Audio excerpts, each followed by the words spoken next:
Hi writers, it's Miss Brody coming to you with another writing workshop lesson. This one's called Geography Matters. So, just a quick reminder that you are writing about history, and that writers of history are a special type of writer. Not only do they keep in mind the qualities of all good writing, but they also keep in mind the qualities of good history. Historians know it's very important to include details about the places where things occurred, information on the geography of that place, because geography will always have an impact on what occurs, and that time and place matter when you write history. So going back to that first notion that we're not just only thinking about what does it mean to do good writing, good sentences and interesting information and correct facts, but also what does it mean to have good history, and place matters. So we want you as writers, and all writers should be revising as they go. This means every day as you open your document, you're meant to reread what you wrote the day before or the days before. And the good news is we're not writing so much every day that this should take too long. But each day when you're rereading, you want to use a new lens, almost like a new set of eyes to view your writing as you both add on new writing and revise what you have written, making it better, right? So maybe you're still adding new sections, but maybe you're feeling like my sections are done. Now what? Well, now is when every day you're putting on these different lenses to view your writing. And today's lens is the lens of geography, where you as a history writer are thinking to yourself, have I highlighted the ways in which the geography, the place, impacted how the events unfolded? So for example, as soon as I think of geography, I'm thinking about maps. So you today, along with the other supplies that you've gathered, all those tabs on your computer where hopefully you have Ducksters up and you have ReadWorks up and maybe a TrueFlix book up that you're glancing at to kind of jog your memory and think about what you want to write about, you also want to gather some maps. So for example, here's a map on the Lewis and Clark expedition. And just by looking at this map, I already know that there's some things that I might want to include in here, the specifics. I might want to mention in that purple area how they traveled specifically on the Missouri River, and they went on various rivers. These people didn't travel on foot or wagon. They were mostly sailing, and this map helps me see that. It helps me see the different forts that they had along the way. So a map can help jog my memory about other things that I might want to include. I see up at the top where the journey sort of splits into two different areas, and I remember that Lewis and Clark split up on their way back to go different ways. So I might want to include that in my writing. If I'm writing about the Oregon Trail, again, whether or not you're writing your whole book on the Oregon Trail or you're just writing a section of your Westward Expansion book, you're going to want to write something about the Oregon Trail. So this map is helpful. Again, just like the Lewis and Clark map, it helps me see where they started and where they went and all the places they traveled in between.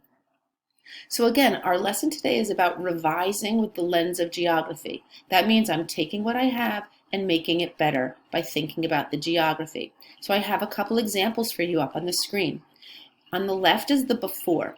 And the first paragraph at the top is from the sample on the American Revolution that I provided to everybody and that your teacher provided. I'm going to read that now. It all started when the Pilgrims arrived in America in the 1600s.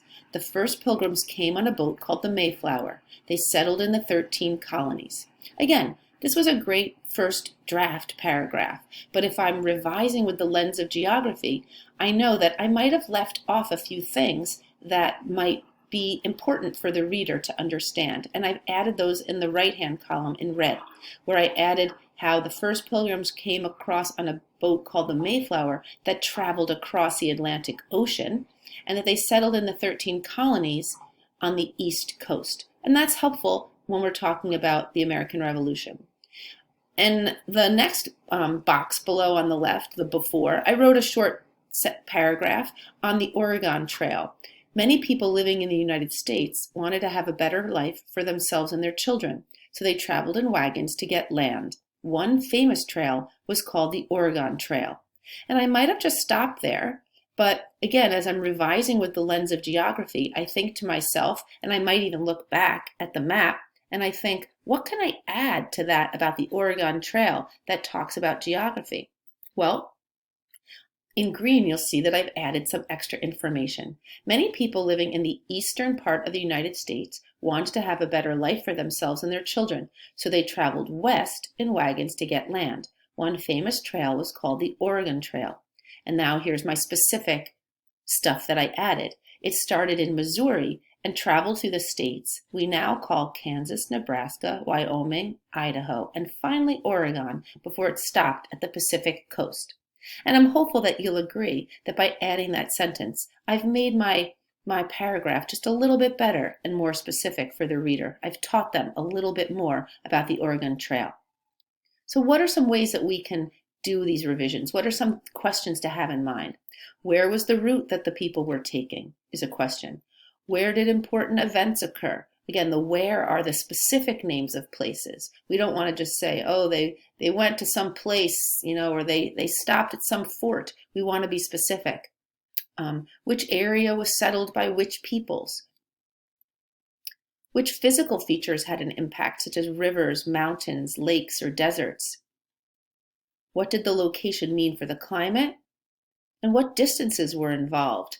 Ooh, you know what? That just gave me another idea, actually. And I'm going to go back. I got to go back through everything. And if I was still writing this paragraph with the lens of geography about the Oregon Trail, I completely didn't mention how long the trail was.